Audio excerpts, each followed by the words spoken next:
ये रिलेशन बहुत जगह काम आने वाला है। तो एरिया और करंट आपस में डायरेक्टली प्रोपोर्शनल है। तो कहने का मतलब अगर एरिया ज्यादा तो करंट ज्यादा, एरिया कम तो करंट कम। तो इसका कंसेप्चुअल में क्या आंसर दोगे? क्वेश्चन क्या था? Will current flow more easily through a thick wire? तो क्या बोलोगे? Yes, the current will flow more easily in a thick wire than thin wire. और इस तरह से एक्सप्लेन कर सकते हो, ठीक है। ये डायरेक्ट वाला एक इक्वेशन ये याद रखो, ये सबकी कहानी मैंने एक लाइन में दे दी कि V is directly proportional to R, is inversely proportional to 1/A, is inversely proportional to 1/I। और इससे पता लगा कि मेरा एरिया और करंट आपस में कैसे है? डायरेक्टली प्रोपोर्शनल है। दोनों नीचे नीचे है ना, तो डायरेक्टली प्रोपोर्शनल है, ठीक है। नेक्स्ट क्वेश्चन पे आ जाओ।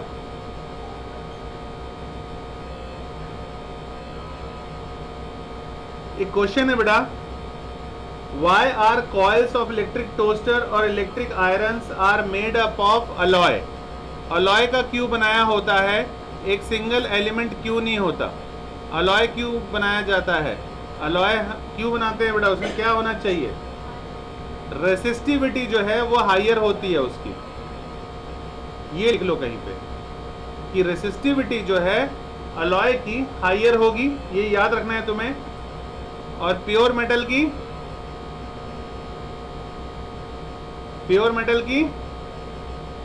लोअर। तो रेसिस्टिविटी बढ़ाने के लिए यूज किया जाता है अलॉय। इंपॉर्टेंट। नेक्स्ट क्वेश्चन देखो बेटा, एक टेबल दिया हुआ है और उसमें पूछा है, टेबल जो दिया है तुम्हारे, उसको टेबल को तुम्हें चेक करना है और फिर टेबल चेक करके बताना है विच अमंग आयरन और मरकरी में से बेटर कंडक्टर कौन सा है। वैसे तो बिना पढ़े भी बता ही दोगे। आयरन और मरकरी में से अच्छा कंडक्टर कौन सा होता है बेटा? आयरन। और रीजन में अगर पूछेंगे तो क्या लिखोगे? Because it's resistivity is low.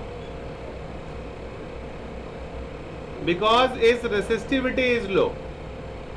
अगर रेसिस्टेंस कम है तो करंट ज्यादा फ्लो होगा, तो वो गर्म ज्यादा होगा या कंडक्टर की तरह ज्यादा बिहेव करेगा। और रेसिस्टिविटी अगर ज्यादा है तो इंसुलेटर। तो रेसिस्टिविटी लो है बेटा आयरन की, इसलिए हम बोलते हैं कंडक्टिविटी क्या होगी? Conductivity is more. और एक लाइन में क्या लिख सकते थे तुम? Conductivity is inversely proportional to, rho लिख दूं, समझ में आ जाएगा सबको? रेसिस्टिविटी। तो इस तरह से भी जवाब दे सकते थे कि as conductivity is inversely proportional to resistivity, therefore iron is a good conductor than mercury. क्या है बेटा? सिल्वर। और रीजन में क्या लिखोगे? बिकॉज इट हैज लोएस्ट, रो लिख दूं, रेसिस्टिविटी। बार बार रो लिखेंगे तो याद हो जाएगा। रो का मतलब क्या होता है? रेसिस्टिविटी।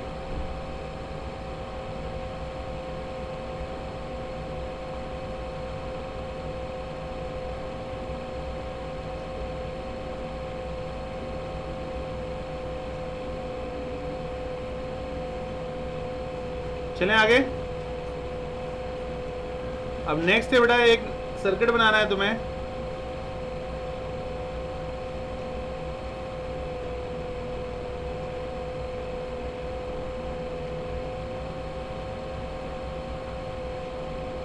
और ये 6 वोल्ट की बैटरी सेल लगा दिया है। वैसे तुम्हारे बुक में बैटरी लगाया हुआ है, डजंट मैटर।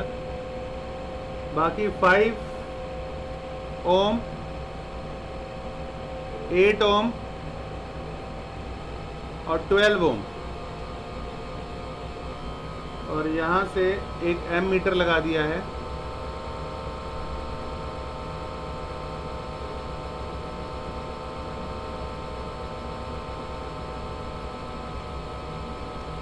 क्वेश्चन क्या है बेटा? V निकालना है अक्रॉस 12 ओम रसिस्टर।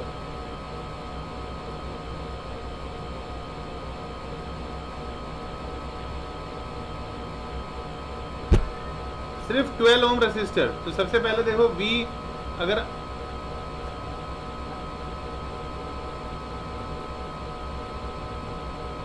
V हम निकाल लेंगे और फिर 12 ओम के अराउंड जो है बेटा करंट बताना है, करंट।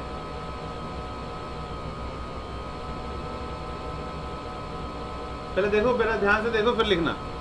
हमें पता है V इज इक्वल टू क्या होता है, I इंटू R होता है, पता है अकॉर्डिंग टू द किससे, ओम्स लॉ से कर रखा है हमने, ओम्स लॉ। तो I इज इक्वल टू क्या हो जाएगा बेटा, V अपॉन R हो जाएगा। V कितना दे रखा है, 6 वोल्ट। रेसिस्टेंस टोटल, टोटल कितना हो जाएगा, 5 प्लस 8 प्लस 12, मतलब 6 अपॉन 5 प्लस 8 13, 13 प्लस 12, तो 6/25 एम्पियर करंट हो गया बेटा। ठीक है, ये सर्किट के थ्रू पता लग गया। उसके बाद 12 ओम के अराउंड क्या निकालना था, V निकालना था। तो 12 ये V जब निकालना था तो V इज इक्वल टू क्या होता है, I इंटू R होता है। I तो निकाल लिया हमने, 6/25, पूरे सर्किट में इतना करंट बह रहा है। और रेसिस्टेंस जो पूछा जाए वही उठाना है। क्वेश्चन में कौन सा रेसिस्टर पूछा था, 12 ओम, तो हमें 12 से ही मल्टीप्लाई करना है। तो 6 12 से कितना हो जाएगा, 72 अपॉन 25। और वोल्टेज नापना था, तो वोल्टेज किस में नापा जाता है, वोल्ट में। तो 72 upon 25 volt is the correct answer. चाहो तो इसको डेसिमल में भी कन्वर्ट कर सकते हो। बहुत इंपॉर्टेंट क्वेश्चन है एग्जाम में, इस टाइप का बोर्ड एग्जाम्स में आता ही आता क्वेश्चन है बेटा। बोर्ड एग्जाम्स में इस तरह का क्वेश्चन आता ही आता है। क्वेश्चन है, एक इलेक्ट्रिक लैंप है तुम्हारे घर में लगा हुआ 100 ओम का। 100 ओम मतलब क्या दे दिया है बेटा, resistance. A toaster of the resistance 50 ओम। अरे वाह बेटा, टोस्टर भी दे दिया एक 50 ओम का। और एक वाटर फिल्टर भी है तुम्हारे घर में, मतलब तीसरा रेजिस्टेंस भी दे दिया है 500 ओम। और वोल्टेज दे रखा है जो कि हमारे घरों में एक्चुअल में आता है 220 volt. What is the resistance of the electric current. Electric current कहां गया भाई, what is the resistance of the electric iron connected to the same source that take as much as the current as all the 3 appliances and what is the current through it। resistance of iron निकालना है बेटा, बाद में निकालेंगे। सबसे पहले देखो, घरों में हमारे कोई भी इलेक्ट्रिकल एप्लायंसेस कैसे लगा रहता है, सीरीज में कि पैरेलल में, बताओ जल्दी। पैरेलल में। और ऐसा क्यों होता है, देखो अगर घर में मान लो मेरे एक बल्ब लगा है, एक टोस्टर लगा है, एक लैंप लगा है, एक एसी लगा है, सब चल रहा है। अगर गलती से भी यहाँ से करंट गया तो एक के साथ धड़ धड़ धड़ धड़ सब खराब हो जाएगा, सिंपल सी बात है। इसलिए हमारे घरों में सीरीज में कोई भी चीज नहीं लगती है बेटा, है वो हमेशा पैरेलल में लगता है, ताकि अगर एक चीज उड़ भी जाए तो कोई फर्क ना पड़े बाकी चीजों को। ऐसा नहीं होना चाहिए कि मिक्सी चल रही है, अचानक से वहां से उड़ा तो वहां टीवी देख रहे हैं पापा, तो टीवी भी उड़ गया, फ्रिज भी उड़ गया, सब उड़ गया। नहीं होना चाहिए ना, इसलिए सीरीज में नहीं लगा रहता। क्वेश्चन आ जाता है थ्योरेटिकल में कि हमारे घरों में जो चीजें लगी रहती हैं वो सीरीज में लगी रहती हैं या पैरेलल में, और क्यों, तो उसका रीजन हम खुद अपनी इंग्लिश बना के लिख देते हैं बेटा कि भाई सीरीज में नहीं, हमारे घरों में जितने इलेक्ट्रिकल अप्लायंसेज है they are arranged in parallel, so that if one appliances get damaged so it should not affect the another one या others। ठीक है, चलो वापस आ जाए अपने क्वेश्चन पे। तो हमारे क्वेश्चन में बेटा, अच्छा यहाँ लिख लेते हैं पहले, रेजिस्टेंस ऑफ आयरन भी पूछ दिया है क्वेश्चन में, है ना। सबसे पहले पैरेलल में है तो आर इक्विवेलेंट निकालो पैरेलल वाला, 1/R1 plus 1/R2 plus 1/R3, यानी 1/100 प्लस 1/50 प्लस 1/500। एलसीएम कितना आएगा बेटा? 500, 5 प्लस 10 प्लस 1, यानी 16/500। तो 1/R इक्विवेलेंट इतना है, तो R इक्विवेलेंट कितना हो जाएगा? 500/16 ओम। और छोटा कर सकते हैं क्या इसको? और छोटा करोगे तो कितना हो जाएगा? 4 की टेबल से काटो, 125/4 ओम। अब R निकल गया है बेटा, और हमें क्या निकालना है? करंट। रेसिस्टेंस तो कोई चक्कर नहीं, रेसिस्टेंस तो वो भी उतना ही प्रोवाइड करेगा। इलेक्ट्रिक आयरन कितना करेगा बेटा रेसिस्टेंस, जो अभी निकाला हमने, यानी 125/4, क्योंकि सब पैरेलल में है ना, तो इसीलिए उतना ही रहेगा। अब इस पे हमें करंट निकालने के लिए क्वेश्चन में बोल दिया है, तो करंट के लिए बेटा क्वेश्चन में वोल्टेज दे ही रखा है हमें। तो फॉर्मूला क्या होता है? V is equal to I into R होता है।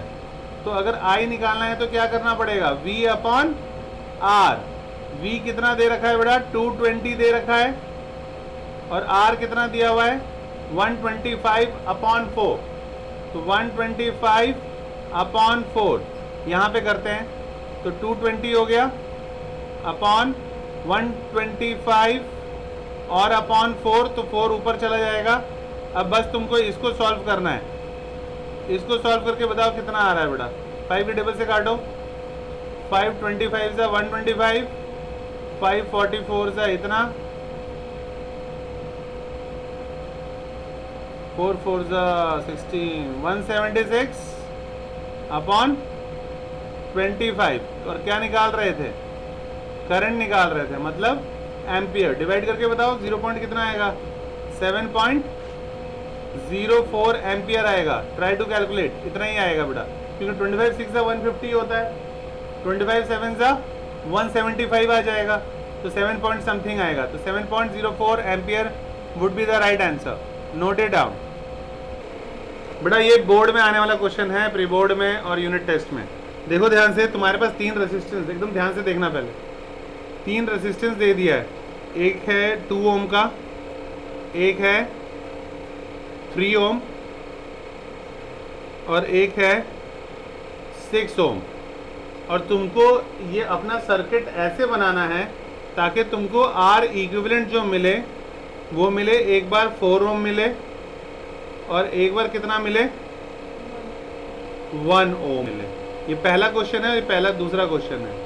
पहली बात तो ये, इस तरह के क्वेश्चन बहुत ही रेयर होते हैं जो बोर्ड एग्जाम्स में दिए जाते हैं, क्योंकि उनको भी पता है कि बोर्ड एग्जाम्स में बैठे हो, अगर एक ही क्वेश्चन लेके बैठ गए तो कैसे निकालोगे।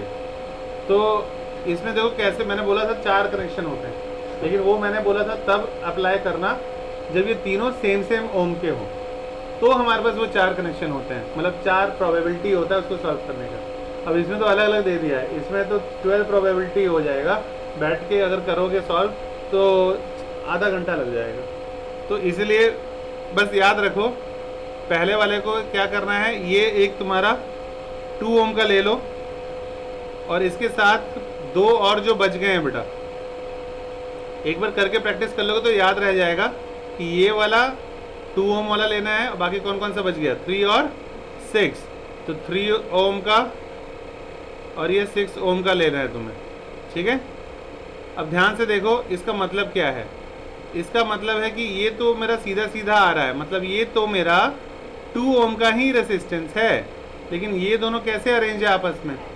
पैरेलल है। तो इसको हम कहीं और रफ में सॉल्व कर लेते हैं।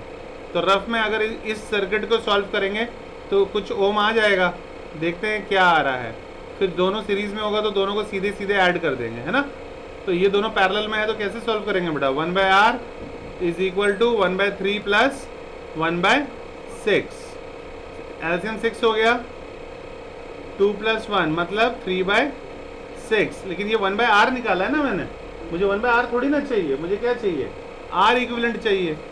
तो मतलब R इक्विवेलेंट मतलब इसको उल्टा करोगे रेसिप्रोकल तो ये ऊपर 1 नीचे, तो इसको भी उल्टा करना पड़ेगा, 6 ऊपर 3 नीचे, तो काट के कितना आ जाएगा 2 ओम आ जाएगा। मतलब इन दोनों को जब मैंने सॉल्व किया कहीं रफ में तो आंसर मेरा आ गया बेटा 2 ओम। और अब ध्यान से देखो ये दोनों कैसे अटैच्ड है, सीरीज में है, तो इक्विवेलेंट कितना आ जाएगा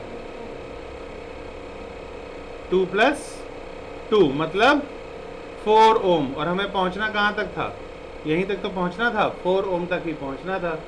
खत्म, पहले वाले तीर में ही पहले में ही बैठ गया, तो इसलिए इसको इतने में ही नोट कर लो बेटा।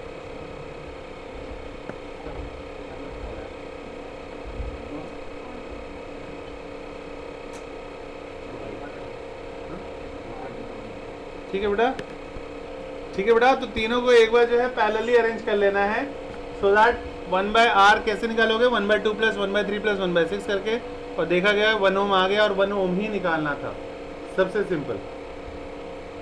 इसी तरह से लगे हाथों बेटा सेम क्वेश्चन एक और कर लेते हैं, तुम्हारे एनसीईआरटी में है, देखो पीछे टेक्सचुअल क्वेश्चन, ताकि ऐसा ना लगे कि अच्छा ये फिर से आ गया। एक ही साथ कर लेते हैं, खत्म। देखो एनसीईआरटी में पन्ना पलटते हैं, हरे हरे में कितना कितना ओम दे रखा है बेटा, चेक करके बताओ। क्वेश्चन नंबर 11 है बेटा, 3 रेसिस्टर तुमको फिर से दे दिया, 9 ओम, दूसरा भी 9 ओम, तीसरा भी 9 ओम। और जो बुक में निकालना है हम वो नहीं करेंगे, तुम वो करोगे जो मैं बोलूँगा। तुम्हें 4 क्वेश्चन सॉल्व करना है। पहला क्वेश्चन, तुम्हें इनको कुछ ऐसे अरेंज करना है कि 27 ओम आ जाए। दूसरा क्वेश्चन, तुम्हें कुछ ऐसा करना है कि 3 ओम आ जाए। अब थर्ड वाला देख के बताओ और कितना लाना है बेटा, चेक करके बताओ कितना ओम लाना है। 9 पक्का, 9 ओम आ जाए। और चौथा क्वेश्चन है 4 ओम हो जाए, ठीक है बेटा। 6 ओम है बुक में, तो तुम 6 लेके करो, नहीं तो फिर कुछ और आ जाएगा, है ना। तो कितना कितना ओम लोगे, 6 ओम 6 ओम 6 ओम। तो फिर यहाँ 27 मत रहने दो, फिर यहाँ क्या कर दो 18 ओम 18 ओम। और यहाँ वाला भी चेंज कर दो, फिर दूसरा वाला भी क्या कर देंगे 1/6 + 1/6 + 1/6 3/6 यानी 6/3। दूसरा ले लो 2 ओम। तो सिर्फ और सिर्फ ये 4 टाइप्स के ही क्वेश्चन बनते हैं, कभी भी दे देंगे सेम वाला। बोलो, पहला वाला तो बेटा पता लग गया होगा, तीनों को हमें क्या कर देना है, सीरीज में लगा देना है। अगर सीरीज में लगा दोगे तो फिर तुम्हारा आंसर आ जाएगा 6 ओम 6 ओम 6 ओम। तो इसका मतलब हो गया, एक एक करके सारे कर रहे हैं, मतलब we will discuss all the things. तो फिर क्या हो जाएगा R1 + R2 + R3, तो 6 ओम + 6 + 6 कितना हो जाएगा 18 ओम। इस तरह से पहला वाला सॉल्व हो गया बेटा। अब दूसरा वाला में क्या करेंगे, तीनों को पैरेलली अरेंज कर दो। अगर पैरेलली अरेंज कर दोगे, अगेन 6 ओम 6 ओम 6 ओम, तो फॉर्मूला पैरेलल वाला लगाना पड़ेगा कि 1/R इक्विवेलेंट कैसे निकालेंगे हम, 1/6 + 1/6 + 1/6 मतलब 3/6। 1/R इतना है बेटा, और काट दोगे तो 1/2 हो गया। लेकिन हमें 1/R थोड़ी ना चाहिए, हमें तो R इक्विवेलेंट चाहिए। तो इसको रेसिप्रोकल किया तो R इक्विवेलेंट हो गया, तो इसको भी रेसिप्रोकल करेंगे तो 2 ओम हो गया। दूसरा वाला भी सॉल्व हो गया बेटा, ठीक है। स्पेस चाहिए मुझे, मिटा दूं पक्का। उसके बाद अब हमारे पास 2 प्रोबेबिलिटी ही बचा है और दोनों से आंसर आ जाएगा। दोनों करके देख लेते हैं। पहले मैंने क्या बोला कि 2 को सीरीज में लगा देते हैं हम। 2 सीरीज में लगा दिया बेटा, 6 और 6 ओम का रेसिस्टर, और इसके साथ थर्ड वाला पैरेलल में लगा दिया। अब ध्यान से देखो बेटा, इसका इक्विवेलेंट रेसिस्टर क्या होगा, ये हमें दिख रहा है, दोनों सीरीज में है। अगर ये दोनों सीरीज में है तो ओरली भी कर सकते हैं। 6 + 6 कितना आ जाएगा, ये वाला रेसिस्टर का वैल्यू 12 ओम आ जाएगा, और नीचे वाला 6 ओम है बेटा, है कि नहीं, 6 ओम है। तो इसका मतलब अब ये दोनों हमारा किस में अरेंज्ड है, पैरेलल में है। सॉल्व करो, 1/R is equal to 1/12 plus 1/6, LCM ले लो, 12 आ जाएगा, तो 1 + 2, 6 के टेबल में 12 कब आता है, 2 पे, फिर 2 1 ज़ा 2, तो कितना हो गया 3/12, मतलब 1/4। तो अब इसको उल्टा करोगे तो R इक्विवेलेंट, इसको भी उल्टा करना पड़ेगा, तो कितना हो गया 4 ओम, जो कि लास्ट क्वेश्चन था। मतलब 2 सीरीज में लगाया, उसके साथ थर्ड पैरेलल में, और एक क्या कॉम्बिनेशन मैंने बोला, 2 पैरेलल में लगाओ। ध्यान से देखो, अब चौथा सिर्फ बच गया है बेटा। ये मैंने 2 अपने रेसिस्टर किस में लगा लिए, पैरेलल में लगा लिए, और इसके साथ बेटा जो तीसरा वाला था वो सीरीज में लगा दिया। अब क्या करेंगे, हम इन दोनों को एक साथ सॉल्व कर लेंगे। इसको सॉल्व कर लेंगे कहीं रफ में, क्योंकि हमें पैरेलल वाला फार्मूला आता है, और जितना निकालेंगे वो इस रेसिस्टर का वैल्यू हो जाएगा। और इसके साथ ये 6 ओम वाला सीरीज में है, तो हम उसको डायरेक्टली नॉर्मली ऐड कर देंगे लिख के, और हम देखेंगे हमारा आंसर आ जाएगा। ट्राई करो, इसको सॉल्व करोगे तो कितना आ जाएगा बेटा, 1/R is equal to 1/6 plus 1/6, मतलब 2/6, उल्टा करेंगे तो 6/2, अर्थात 3 आ गया। जो 3 आया वो यहाँ लिख लो, ये 3 ओम है तुम्हारा, और ये 6 ओम है, और ये दोनों किस में है, सीरीज में है। सीरीज में है तो R इक्विवेलेंट कितना आ जाएगा, ओरली भी लिख सकते हो, 3 + 6 लिख देना, फिर भी अच्छा लगेगा देखने में। 9 ओम इज द आंसर बेटा, निकल गया। यही तो निकालना था, उसी से रिलेटेड क्वेश्चन था ये। क्वेश्चन है बेटा, कैसे तुम इसको अरेंज करोगे कि तुम्हें मैक्सिमम रेसिस्टेंस मिले, और कैसे तुम इनको अरेंज करोगे कि तुमको मिनिमम रेसिस्टेंस मिले। तो मैक्सिमम रेसिस्टेंस तब मिलेगा जब तुम इस सभी को सीरीज में लगा दोगे। बिल्कुल सही कहा तुमने बेटा, तो सीरीज में लगा दो, तो हम इंग्लिश में लिख लोगे ना, if you will arrange them in series, इतना खुद लिख लो, if you will arrange them in series. बाकी अब तो वैल्यू पुट रखना है बेटा, 4 + 4, कुछ भी कर लो, डजंट मैटर, क्वेश्चन समझ में आना चाहिए। 12 + 24, बुक में यहाँ 8 दिया हुआ है, डजंट मैटर, कुछ भी दिया रहे, कुछ भी दिया रहे। मैंने छोटा ले लिया, ऐड करने में थोड़ा छोटा नंबर आएगा, 44 है ना, 44 ओम। और मिनिमम के लिए क्या करना पड़ेगा मुझे, 1/R, यानी पैरेलल वाला फॉर्मूला। तो इंग्लिश में क्या लिखोगे बेटा, we will arrange in parallel, और उसके बाद फिर निकाल देना, 1/4 प्लस 1/4 प्लस 1/12 प्लस 1/24, ऐसे हम ले लो, 24 आ जाएगा। फिर 6 2 + 1, 6 + 6 12, 12 2 14, 14 + 1 15, मतलब 15/24। 3 के टेबल से काट दो, 3 5 से 15, 3 8 से 24, और हमें R इक्विवेलेंट निकालना है। तो इसको पैरेलल में है तो उल्टा भी करना पड़ेगा, वो करना बिल्कुल नहीं छोड़ना है। तो क्या हो जाएगा, 8/5 ओम हो जाएगा, चाहे तो 1.16 भी आ जाएगा, एक ही बात है, ठीक है, 1.16 आना चाहिए, 5 1 5, 1.6 आ जाएगा, ठीक है, इतना भी लिख के आ जाओ, बस प्रोसेस पता होना चाहिए बेटा। अगर पूछ रहे हैं कि कैसे उनको अरेंज करोगे मैक्सिमम रेसिस्टेंस लेने के लिए, तो you will arrange in series, और अगर क्वेश्चन में आ रहा है कैसे उसको अरेंज करोगे इन गेटिंग मिनिमम, तो you will arrange in parallel. बस ये 2 चीज़ें पता होनी चाहिए, दैट्स इट, ठीक है।